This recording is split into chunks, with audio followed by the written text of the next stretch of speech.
اکثر آپ اپنے آپ کو سب سے بڑا حکیم اور دانا سمجھتے ہیں۔ وہ کہتے ہیں، ان کا یہ نظریہ ہوتا ہے، ان کی یہ سوچ ہوتی ہے کہ جیسا ہم سوچ سکتے ہیں، جیسی ہماری عقل و دانش ہے، اللہ نے کسی دوسرے کو تو دی نہیں ہے۔ کاش ہم عاجزی کی راہ پہ چلتے اور دوسروں کو اپنے سے بہتر سمجھتے تو نہ ہمارے درمیان اختلاف رائے پیدا ہوتا، نہ نفرت کے بادل جو ہے وہ چھاتے، اور نہ ہمارا معاشرہ جو ہے وہ آگ بولتا۔ آئیے دیکھتے ہیں کہ حکیم ہے کون، دانا ہے کون، اور کہیں اور سے نہیں، اللہ پاک کی کلام سے دیکھتے ہیں اور اللہ کے محبوب علیہ السلام کی حدیث طیبہ سے دیکھتے ہیں۔ تو ارشاد باری تعالیٰ ہے، یؤتی الحکمت من یشاء، اللہ تعالیٰ فرماتا ہے حکمت میری ہے، میں جسے چاہوں دوں۔ حکمت کیا ہے؟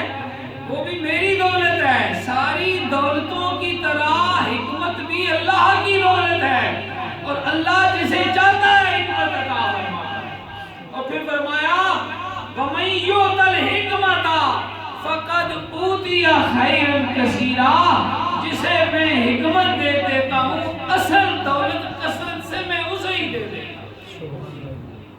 اب حکمت کس چیز کا نام ہے؟ تو اس سوال کا حل کریں گے بارگاہ محمد عربی صلی اللہ علیہ وآلہ وسلم سے۔ مدینے کے تاجدار، ہم غریبوں کے سرکار، معلم انسانیت صلی اللہ علیہ وآلہ وسلم ارشاد فرماتے ہیں، راس الحکمت مخافۃ اللہ، حکمت خوف خدا کا نام ہے۔ حکمت کیا ہے؟ خوف خدا کا نام ہے۔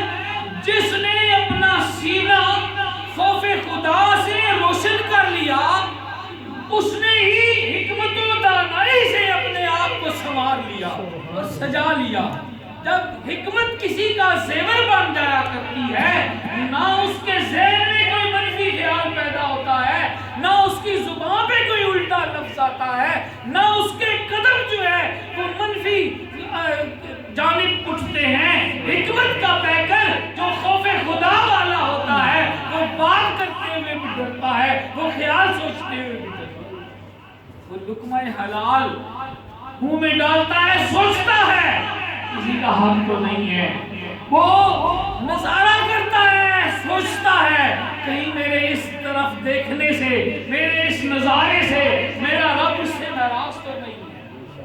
اس کی کانوں میں جب اذان کی صدائے دل نواز پڑتی ہے، وہ بستر پر ہو تو کروٹ نہیں بدلتا، وہ اٹھ کر مصلی پر جا کر کھڑا ہوتا ہے۔